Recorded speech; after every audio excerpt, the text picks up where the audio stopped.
brought to you by Sensodent K। बस back नहीं आया। SLS पैराफिन और दूध का करंट भी कौन? तो लाइफ का करंट ऑन? कुछ भी। तो ट्राई करके देख ले। सेंसोडेंट के टूथपेस्ट फॉर सेंसिटिव टीथ। आज के शो में देखिए कि प्रधानमंत्री की चेतावनी के बाद बांग्लादेश में क्या हुआ, मॉरिशस की जमीन ब्रिटेन क्यों नहीं छोड़ रहा और वेनेजुएला में चुनाव से पहले कैसा खेल हुआ। नमस्ते, मैं हूं निखिल और आप देखना शुरू कर चुके हैं ललन टॉप का अंतरराष्ट्रीय प्रसंगों से जुड़ा रोजाना का कार्यक्रम दुनियादारी। शुरुआत बांग्लादेश से। আমি আরও ঘোষণা করছি, হত্যাকাণ্ড সহ যে সকল অনভিপ্রেত ঘটনা ঘটেছে সুষ্ঠু ও ন্যায় বিচারের সাথে সে সকল বিষয় বিচার বিভাগীয় তদন্ত করা হবে। ये थी बांग्लादेश की प्रधानमंत्री शेख हसीना। वो 17 जुलाई की शाम मुल्क को संबोधित कर रही थी। कहा उन्होंने कि हिंसा में शामिल लोगों को बख्शा नहीं जाएगा। उनकी चेतावनी के बावजूद हिंसा नहीं घट पाई है। बांग्लादेश में पिछले कई दिनों से आरक्षण के खिलाफ हिंसक प्रदर्शन हो रहे हैं। 10 से ज्यादा लोगों की मौत हो चुकी है, सैकड़ों घायल हुए हैं। कई इलाकों में पुलिस और प्रदर्शनकारियों के बीच भिड़ंत की खबर है। सरकार ने स्कूल कॉलेजेस को अनिश्चित काल के लिए बंद कर दिया है। हॉस्टल खाली करने को भी कह दिया है, मगर कई जगहों पर छात्रों ने कैंपस छोड़ने से इनकार कर दिया। छात्रों के इस प्रोटेस्ट में विपक्ष में बैठी बांग्लादेश नेशनलिस्ट पार्टी BNP और जमाते इस्लामी JI भी शामिल हो गई है। ये दोनों पहले भी शेख हसीना सरकार के खिलाफ हिंसक प्रोटेस्ट कर चुकी हैं। बांग्लादेश प्रोटेस्ट के बारे में हमने 17 जुलाई की दुनियादारी में विस्तार से बताया था, लिंक आपको डिस्क्रिप्शन में मिलेगा। अभी क्या स्थिति है? भारत सरकार ने अपने नागरिकों को सतर्क रहने के लिए कहा है। 18 जुलाई की सुबह बांग्लादेश में भारत के उच्च आयोग ने एडवाइजरी जारी की और कहा कि भारतीय समुदाय के लोग और भारतीय छात्र कहीं ट्रैवल करने और बाहर निकलने से बचें। आपात स्थिति के लिए उच्चायोग ने कुछ नंबर जारी किए हैं, वो आपकी स्क्रीन पर दिख रहे होंगे। अगर आप बांग्लादेश में फंसे भारतीय हैं और वहां के हालात के बारे में बताना चाहते हैं तो हमसे संपर्क कर सकते हैं। हमारा पता है दुनियादारी@lalantop.com। भारत के अलावा अमेरिका ने भी अपने नागरिकों से सावधानी बरतने की अपील की है। उन्हें प्रोटेस्ट वाली जगहों से दूर रहने के लिए कहा है। 18 जुलाई को ढाका में अमेरिका का दूतावास बंद रहेगा। हिंसा के बीच बांग्लादेश सरकार ने शांति की पहल की है। कानून मंत्री अनीसुल हक ने कहा है कि हम कोटा सिस्टम में सुधार की मांग करने वालों के साथ बातचीत के लिए तैयार हैं। बांग्लादेश के मामले पर हमारी नजर बनी रहेगी। इससे जुड़े अपडेट्स आपको ललन टॉप पर मिलते रहेंगे। अब चलते हैं मॉरिशस, जहां भारत के विदेश मंत्री डॉक्टर S जयशंकर का बयान चर्चा में है। डॉक्टर जयशंकर 2 दिनों के दौरे पर मॉरिशस गए थे। 16 जुलाई को उन्होंने कहा कि भारत हमेशा से चागोस द्वीप समूह पर मॉरिशस के दावे का समर्थन करता रहा है और करता रहेगा। मॉरिशस सरकार ने इसके लिए भारत का आभार जताया। चागोस द्वीप समूह कहाँ है और इसे लेकर विवाद क्यों होता है, आप समझते हैं। चागोस हिंद महासागर में है, भारत से लगभग 3000 किलोमीटर दूर। यह लगभग 60 छोटे छोटे द्वीपों का समूह है। कानूनी और ऐतिहासिक तौर पर मालिकाना हक मॉरिशस का बनता है, मगर ब्रिटेन ने अवैध कब्जा इस पर किया हुआ है। उसने वहां के मूल निवासियों को जबरन बाहर निकाला और इसमें ब्रिटेन को अमेरिका का साथ मिला। अंतर्राष्ट्रीय अदालतें इस कब्जे को अवैध ठहरा चुकी हैं। ब्रिटेन को कब्जा छोड़ने के लिए कह चुकी हैं, मगर वो मानने को तैयार नहीं। पूरी दुनिया को नैतिकता का पाठ पढ़ाने वाला अमेरिका भी इस अवैध कब्जे के पक्ष में है। इसे और विस्तार से समझेंगे, पहले मॉरिशस की बेसिक बातें जानिए। मॉरिशस हिंद महासागर में एक द्वीपीय देश है, आइलैंड नेशन। बहुत सारे आइलैंड्स हैं। यह अफ्रीका महाद्वीप का हिस्सा है। जमीनी सीमा किसी देश से इसकी लगती नहीं। क्षेत्रफल लगभग 2000 वर्ग किलोमीटर है। ऐसा समझिए कि यहाँ 3 बेंगलोर बसाए जा सकते हैं एरिया वाइज। मॉरिशस की राजधानी पोर्ट लुइस है। जनसंख्या 12 लाख के आसपास है। 48% हिंदू हैं, 32% ईसाई हैं, 18% मुसलमान।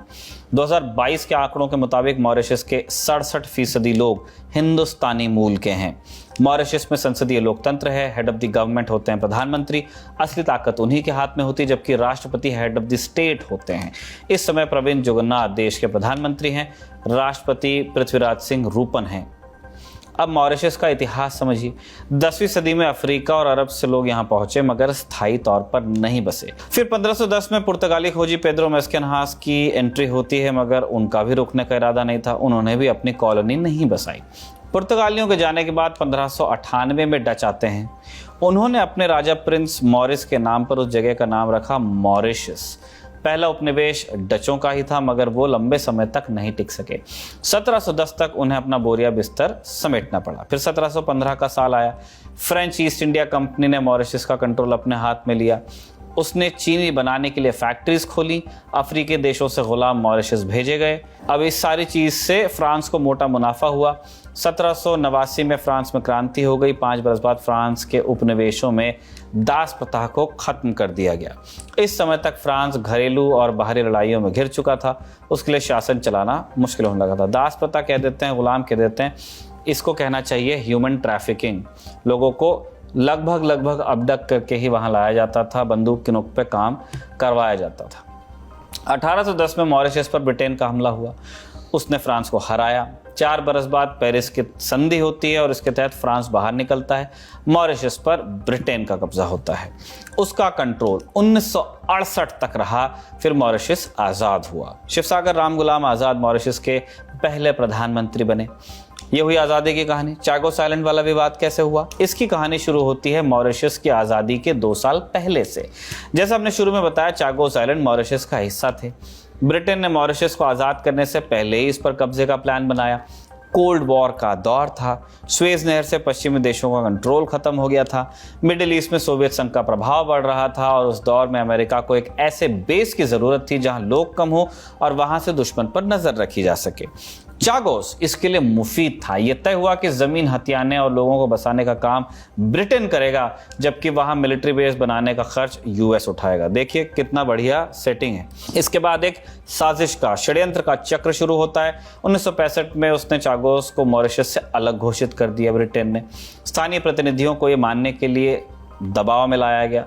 1966 में अमेरिका को चागोस किराए पे दे दिया गया। सोचिए, जो आपका है ही नहीं उसे आप किराए पे उठा दे रहे हैं। अमेरिका ने चागोस के सबसे बड़े द्वीप डिएगो गार्सिया पर अपना सैन्य अड्डा बसा लिया, जहां से दुनिया भर की वो जासूसी करते हैं। स्थानीय लोगों की खाने पीने की सप्लाई लाइन काट दी और उन्हें बाहर निकलने के लिए मजबूर किया गया, कभी वापस नहीं लौट पाए। फिर 1968 में मॉरिशस को आज़ादी मिली। मॉरिशस आज़ाद था, मगर चागोस पर ब्रिटेन का अवैध कब्जा बना रहा। डिएगो गार्सिया पर अमेरिका ने बेस बना लिया। इसके बदले अमेरिका ब्रिटेन को क्या दे रहा था? मोटा किराया और अंतर्राष्ट्रीय समर्थन। तो सही कर तो सही, तो गलत कर तो भी सही, क्योंकि मेरा दोस्त है। अमेरिका ने इसके बदले ब्रिटेन को न्यूक्लियर सबमरीन सिस्टम में खरीद जो हुई उसमें डिस्काउंट दिया। इस समय क्या हाल है? चागोस पर अमेरिका और ब्रिटेन के लगभग 4000 सैनिक मौजूद हैं, एक अवैध कब्जे में। अमेरिका ने वहां अपना न्यूक्लियर सबमरीन भी अपनी तैनात की हुई है। इस आइलैंड का एक सिरा वॉर ऑन टेरर से भी जुड़ा है। कैसे? 11 सितंबर 2001 को अमेरिका पर आतंकी हमला हुआ, ट्विन टावर्स पर। फिर अमेरिका ने वॉर ऑन टेरर शुरू किया। तब उसने चागोस पर भी अपने सैनिक बढ़ाए। अफगानिस्तान और इराक पर हमले में भी चागोस का इस्तेमाल किया गया। मॉरिशस ने कब चागोस हासिल करने की मुहिम शुरू की? 1980 के दशक में चागोस से निकाले गए लोगों ने प्रदर्शन शुरू किया, जिसके बाद ब्रिटेन को मुआवजा देना पड़ा। हालांकि उन्होंने वापस लौटाने की मांग जारी रखी। क्या लौटाना है? अपना देश वापस दे दीजिए हमें, चागोस, अपने आइलैंड्स। सन 2000 में लंदन हाई कोर्ट ने कह दिया कि चागोस के लोगों को हटाने का फैसला गैर कानूनी था, उन्हें वापस बसाया जाना चाहिए, मगर ब्रिटेन सरकार ने इसमें अड़ंगा लगा दिया। 8 बरस बाद हाई कोर्ट ने फिर से फैसला दिया कि चागोस से हटाए गए लोग वापस लौट सकते हैं। ब्रिटिश सरकार इसके खिलाफ सुप्रीम कोर्ट गई। सुप्रीम कोर्ट ने निचली अदालत का फैसला पलटा और यह फैसला ब्रिटेन सरकार के दबाव में लिया गया, बताया गया। फिर 2015 में मॉरिशस से मामला लेकर परमानेंट कोर्ट ऑफ आर्बिट्रेशन पहुंचा। ये कोर्ट नीदरलैंड की राजधानी हेग में स्थित है। कोर्ट ने अपने फैसले में कहा कि ब्रिटेन ने मॉरिशस को उसका अधिकार नहीं दिया। कोर्ट ने यह भी कहा कि ब्रिटेन और अमेरिका ने निजी हितों को ऊपर रखा, मॉरिशस के लोगों के अधिकारों का हनन हुआ। 2017 में मामला यूएन पहुंचा। जनरल असेंबली में चागोस पर वोटिंग हो गई। 94 देशों ने मॉरिशस के समर्थन में वोट किया। अमेरिका, ब्रिटेन और उनके 15 सहयोगियों ने खिलाफ में वोटिंग की। 65 देशों ने वोटिंग में हिस्सा नहीं लिया और अमेरिका और ब्रिटेन के लिए एक बड़ा झटका माना गया। इससे प्रस्ताव पास हुआ कि चागोस का मामला international court of justice ICJ सुनेगी। आईसीजे यूनाइटेड नेशंस की सबसे बड़ी अदालत है। उसका फैसला 2019 में आया। आईसीजे ने भी अपने फैसले में कहा कि ब्रिटेन को चागोस से अपना कब्जा खत्म कर देना होगा और उसको मॉरिशस के हवाले कर देना चाहिए। आईसीजे ने इसके लिए 6 महीने का समय दिया। 15 जजों के बेंच में से 14 ने मॉरिशस के हक में फैसला दिया था।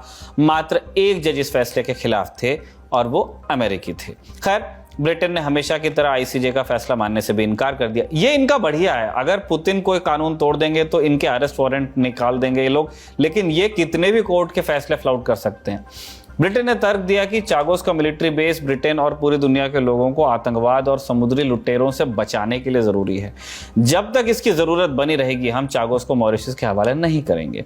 आईसीजे ने ब्रिटेन को 6 महीने का समय दिया। उसने आज तक अमल नहीं किया। अफ्रीकी संघ ने कई बार इसकी निंदा की है, अभी तक इसका कोई असर वैसे पड़ा नहीं। ब्रिटेन चागोस आइलैंड को खाली क्यों नहीं कर रहा? इससे ब्रिटेन और अमेरिका के हित कैसे जुड़े हैं, ये सवाल हमने पूछा भारतीय नौसेना के पूर्व अधिकारी और डिफेंस एक्सपर्ट सी उदय भास्कर से। आप सुन लीजिए। कुल मिला के विश्व में करीब 116 देश हैं के आसपास जिन्होंने मॉरिशस को समर्थन दिया है। केवल 5-6 देश हैं जो इसके खिलाफ हैं और उनमें ब्रिटेन का समर्थन, खास जो शक्तिशाली देशों में अमेरिका का पक्ष, अमेरिका का सबसे ज्यादा समर्थन है और उसके कारण खास मैं कहूंगा सामरिक है।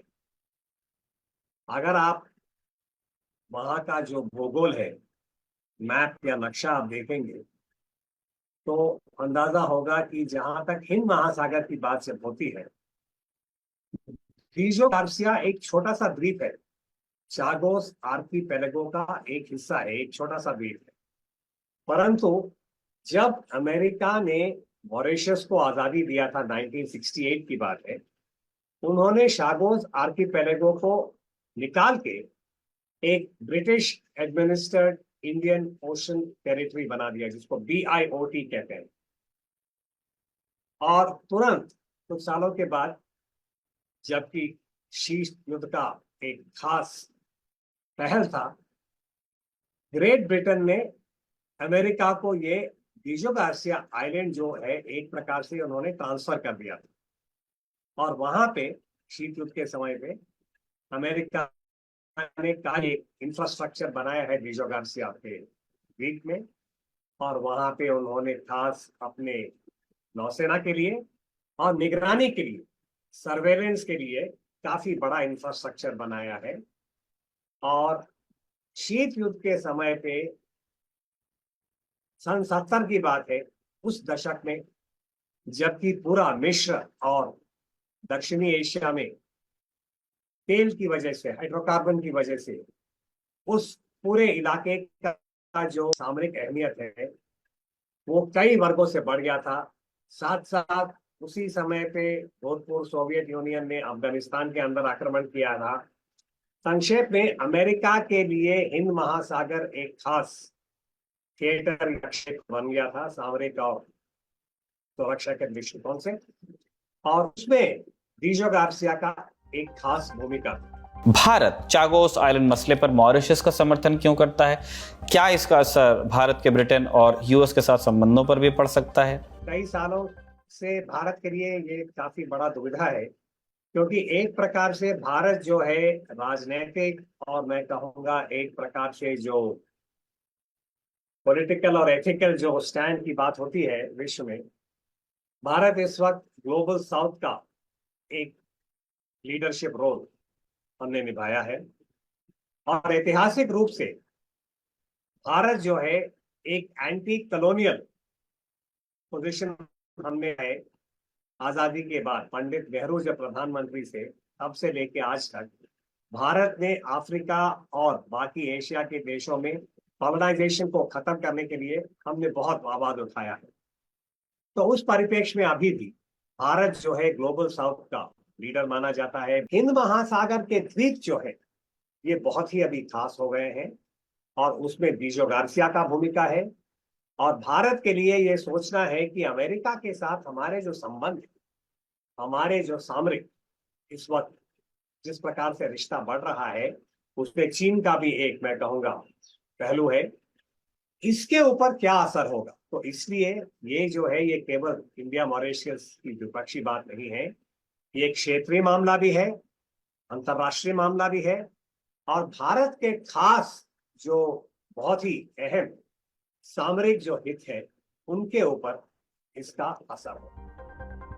हमने मॉरिशस को और विस्तार से समझने के लिए ऑब्जर्वर रिसर्च फाउंडेशन में एसोसिएट फेलो समीर भट्टाचार्य से भी बात की। पूछा कि भारत मॉरिशस संबंधों को कैसे देखा जाना चाहिए।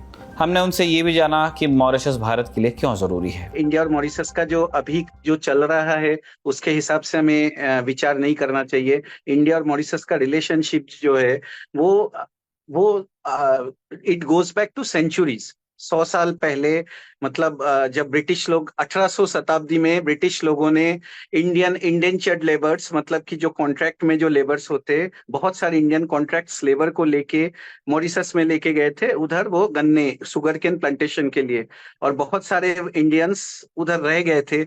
आज की डेट में 70% मॉरिशियन जो पीपल है, they are coming from Indian origin. और आपको पता होगा कि साउथ अफ्रीका में जो हम लोग सब जानते हैं, Mahatma Gandhi was in South Africa, but Mahatma Gandhi South Africa जाने से पहले मॉरिशस में रुके थे मार्च 12 को। और आज के डेट में भी मॉरिशस मार्च 12 को अपना नेशनल डे मनाता है। तो इंडिया के लिए मॉरिशस में जो इंडिया का जो सॉफ्ट पावर है वो बहुत तगड़ा है, और सॉफ्ट पावर और ये हिस्टोरिकल टाइज के बाहर भी आएंगे तो इंडिया जो है मॉरिशस के लिए एक बहुत ही, बोथ साइड इंडिया के, specially Mauritius is a small island country, तो मॉरिशस के लिए इंडिया एक बहुत इंपॉर्टेंट ट्रेडिंग पार्टनर है। मुझे मतलब एग्जैक्ट नंबर याद नहीं है, बट ये करीब करीब 550 मिलियन के आसपास बायलैटरल ट्रेड हो चुका है पिछले साल। और इंडिया का इन्वेस्टमेंट कम से कम 200 मिलियन के आसपास था, ये पिछले 5 साल की बात कर रहा हूँ। तो आप समझ सकते हो कि ये इंडिया के लिए बहुत इंपॉर्टेंट है। और अभी कुछ दिनों पहले इसी साल इंडिया ने अपना एक ये जो चागोस आइलैंड को लेके बात चल रही है, चागोस आइलैंड इट्स आर्कीपेलागो, तो बहुत सारे आइलैंड है इसके अंदर। तो एक आइलैंड जो है आगालेगा, उधर इंडिया ने एक एयर स्ट्रिप भी बनाया है अभी कुछ ही महीने पहले। तो वो उसमें इंडिया का कंसिडरेबल इंटरेस्ट है, इन्वेस्टमेंट है। तो इसीलिए ये भी एक सिक्योरिटी इंटरेस्ट, क्योंकि मॉरिशस का और ये जो चागोस आइलैंड है ये बहुत ही एक महत्वपूर्ण जियोग्राफिक एरिया में है। ये मोजाम्बिक चैनल के पास में है, और ये ऊपर वो जिबूटी वगैरह जहाँ पर चाइना प्रेजेंट है, तो इंडिया के लिए जियोग्राफिकली भी बहुत इंपॉर्टेंट है। चागोस आइलैंड विवाद का भविष्य क्या दिखता है? भारत मॉरिशस के दावे का समर्थन देने के अलावा क्या क्या कर सकता है? आपको पता होगा कि Mauritius was a British colony. 1814 में मॉरिशस को जब ब्रिटिश कॉलोनी बनाया था, तो मॉरिशस के साथ साथ ये जो मॉरिशस के जो चागोस आइलैंड है, चागोस आइलैंड के अंदर ये डिएगो गार्सिया भी आता है, आगालेगा भी आता है, ये सारे ब्रिटेन के पास चला गया था। 1966 में 1966 में ब्रिटेन ने ये डिएगो गार्सिया आइलैंड यूएस को लीज किया। यूएस ने उसमें अपना घाटी बनाया, मिलिट्री बेस बनाया, और ये बहुत इंपॉर्टेंट था उस टाइम पे इराक और अफगानिस्तान का जो चल रहा था सिचुएशन उसके हिसाब से। तो लेकिन वो बेस बनाने के लिए करीब करीब 2000 लोगों को उस आइलैंड से उठा के सिशेल, मॉरिशस, ये सब जगह पे भेजना पड़ा था। तो अभी जब 1968 में जब मॉरिशस को आजादी मिल गया है, तो इन मॉरिशस ने क्लेम कर दिया है कि भाई मेरा जो आइलैंड है वो मेरा आइलैंड था, हम आजाद है, हमें वापस करो। और ब्रिटिश ने वापस करना भी चाहा, एक तरफ से चाहा भी, ब्रिटिश कोर्ट में वो रूल कर दिया था कि हाँ ये आइलैंड है ब्रिटेन, ये आइलैंड जो है ये मॉरिशस का ही है, आप उनको वापस करो। लेकिन अभी क्या हुआ, कुछ साल पहले ब्रिटेन के जो हायर कोर्ट है उन्होंने उस रूल को ओवरटर्न कर दिया, ये कह के कि डिएगो गार्सिया में अमेरिका का बेस है और ये सिक्योरिटी कंसर्न हो सकता है। तो मुझे लगता है आगे जाके जो होने वाला है, ये आर्कीपेलागो के अंदर, ये चागोस आर्कीपेलागो के अंदर बहुत सारे आइलैंड्स है। तो उसमें से जो ये डिएगो गार्सिया है, जब तक ये यूएसए बेस रहेगा तब तक it will be very difficult to settle old Mauritians, पुराने मॉरिशियन को उधर लाना थोड़ा डिफिकल्ट हो जाएगा। तो मुझे लगता है ये आइलैंड जो है कुछ दिनों अभी फिलहाल कुछ सालों तक तो ये स्टेटस को चलेगा। ये था हमारा बड़ी खबर सेगमेंट। अब सुर्खियों की बारी। पहले सुर्खी वेनेजुएला से है। वेनेजुएला में 28 जुलाई को राष्ट्रपति चुनाव होने हैं। इस चुनाव पर मुल्क का भविष्य टिका है। अभी निकोलस मदुरो राष्ट्रपति हैं, वो 2013 से सत्ता में हैं। उन पर विरोधियों को दबाने, फ्री प्रेस को कुचलने और धांधली से चुनाव जीतने के इल्जाम लगते हैं। उनके कार्यकाल में वेनेजुएला के लगभग 80 लाख लोग देश छोड़कर जा चुके हैं। अर्थव्यवस्था चौपट हो चुकी है, वो भी तब जब वेनेजुएला के पास कच्चे तेल के भंडार हैं। दुनिया के सबसे बड़े भंडारों में से एक वेनेजुएला में है। बहुत पैसा होना चाहिए, नहीं है इस मुल्क के पास। एक समय वो कच्चे तेल के सबसे बड़े निर्यातकों में से एक था, मगर मदुरो के समय में हालात बदतर हुए हैं। 2013 में पहली बार राष्ट्रपति बने, 2018 में दूसरी बार कुर्सी मिली। उस चुनाव को मदुरो ने आनंद फानंद में करवाया और सिर्फ 46% वोटर्स ने वोटिंग की थी। तब वेनेजुएला के इतिहास में सबसे कम वोटिंग परसेंटेज था। चुनाव से पहले मदुरो सरकार ने विपक्षियों को खूब परेशान किया, इसलिए विपक्षी पार्टियों और स्वतंत्र संस्थाओं ने चुनाव को फर्जी कहा। चुनाव के बाद अमेरिका और दूसरे पश्चिमी देशों ने वेनेजुएला पर प्रतिबंध बढ़ाए, जिसके चलते हालात और खराब हुए। फिर आए 2023 अक्टूबर में मदुरो का विपक्ष के साथ एक समझौता हो गया और इसके तहत मदुरो ने स्वतंत्र और निष्पक्ष चुनाव कराने का वादा किया, इंटरनेशनल ऑब्जर्वर्स की निगरानी में चुनाव कराने का वादा किया और यह समझौता अमेरिका की मध्यस्थता में हुआ था। उसने प्रतिबंधों में इसके बदले कुछ ढील भी दी। मदुरो ने जुलाई 2024 में चुनाव करने की बात कही थी, तब विपक्षी पार्टियों ने मारिया कोरिना मचाओ को अपना समर्थन दिया था, मगर जनवरी 2024 में सुप्रीम कोर्ट ने मचाओ के चुनाव लड़ने पर रोक लगा दी।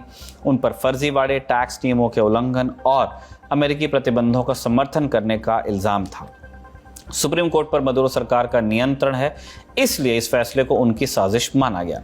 जब मचाओ पर बैन लगा तब विपक्षी पार्टियों ने एडमंडो गोंजालेस को समर्थन दिया। 28 जुलाई को होने वाले चुनाव में कुल 10 उम्मीदवार हैं। मदुरो को सबसे बड़ी चुनौती गोंजालेस से ही मिल रही है। चुनाव से पहले निष्पक्षता की उम्मीद जताई जा रही थी, मगर समय के साथ ये उम्मीद घट रही है। चुनाव से पहले सरकार के आलोचकों और विपक्षी पार्टियों के समर्थकों पर हमले बढ़ रहे हैं। उन्हें फर्जी मामलों में गिरफ्तार किया जा रहा है। 17 जुलाई को विपक्षी नेता मचाओ के सिक्योरिटी चीफ को अरेस्ट कर लिया गया। मचाओ गोंजालेस के लिए चुनावी रैलियां कर रही थीं। वेनेजुएला के एनजीओ फोरो पीनल की रिपोर्ट के मुताबिक अब तक विपक्ष के कम से कम 102 लोगों को गिरफ्तार किया जा चुका है। जैसे हालात बन रहे हैं, स्वतंत्र और निष्पक्ष चुनाव का भरोसा घट रहा है। अगर ऐसा ही चलता रहा तो अमेरिका प्रतिबंधों में दी गई ढील को खत्म कर देगा। उस स्थिति में वेनेजुएला की हालत और दयनीय हो सकती है। अब वेनेजुएला के बारे में भी थोड़ी जानकारी दे दें। वेनेजुएला दक्षिण अमेरिका महाद्वीप का हिस्सा है। उत्तरी सीमा कैरेबियन सागर से लगती है। ज़मीनी सीमा 3 देशों से लगती है, कोलंबिया, ब्राज़ील और गुयाना। राजधानी इसकी काराकास है। नई दिल्ली से हवाई मार्ग से दूरी 14,000 किलोमीटर से ज़्यादा है। वेनेजुएला की आबादी लगभग 3 करोड़ है। 90% लोग ईसाई हैं। वेनेजुएला पहुंचने वाला पहला यूरोपियन क्रिस्टोफर कोलंबस था। 1521 में वहाँ स्पेन का उपनिवेश शुरू होता है, उपनिवेश बनता है, वो कॉलोनी बन जाता है। 1819 में आज़ादी मिलती है। आधुनिक समय में वेनेजुएला को ह्यूगो चावेज़ के लिए याद किया जाता है। वो पहले फौज में थे। 1990 के दशक में 2 बार तख्ता पलट की कोशिश की, नाकाम रहे, जेल गए। हालांकि 1998 में चुनाव जीतकर राष्ट्रपति बनते हैं। कुर्सी मिलने के बाद मुल्क में समाजवाद लेकर आते हैं। रूस से रिश्ते मजबूत करते हैं। अमेरिका का विरोध वेनेजुएला की विदेश नीति के केंद्र में रहता है। 2013 में चावेज़ के कैंसर से मौत होती है और मरने के पहले उन्होंने अपना उत्तराधिकारी घोषित किया, मदुरो को, मगर मदुरो उनकी विरासत को संभालने में सफल नहीं हो पाए। आज की दूसरी और अंतिम सुर्खी अमेरिका से है। अमेरिका के राष्ट्रपति जो बाइडेन फिर से कोरोना वायरस से संक्रमित हो गए हैं। फिर से इसलिए क्योंकि इससे पहले 2022 में 2 दफा उन्हें यह संक्रमण हो चुका है। कोरोना पॉजिटिव होने के बाद बाइडेन आइसोलेशन में, हालांकि इस दौरान वो राष्ट्रपति की जिम्मेदारी निभाते रहेंगे। उन्होंने एक्सप्रेस की जानकारी दी है, लिखा कि मुझे कोई लक्षण नहीं है, सिम्टोमेटिक वो नहीं है, मगर अपने आसपास के लोगों की सुरक्षा के लिए वो अलग रहेंगे। बाइडेन को कोरोना संक्रमण ऐसे समय में हो गया है जब उनकी फिटनेस पर पहले ही ढेर सारे सवाल उठ रहे हैं। डेमोक्रेटिक पार्टी के कई दिग्गज नेताओं ने उन्हें राष्ट्रपति चुनाव की जो रेस है उससे पीछे हटने को कह दिया है। 17 जुलाई को बाइडेन ने कहा था कि कोई बीमारी ही उन्हें प्रेसिडेंशियल रेस से हटा सकती है। फिलहाल बाइडेन का चुनावी कैंपेन कुछ दिनों तक रुका रहेगा। इस बीच उनके ऊपर रेस से हटने का दबाव और बढ़ सकता है। आज की दुनियादारी में बस इतना ही। देश दुनिया की और ज़रूरी और दिलचस्प खबरों पर हमारी नज़र बनी हुई है। आप भी बने रहिए दी ललन टॉप के साथ। शुक्रिया, शुभ रात्रि।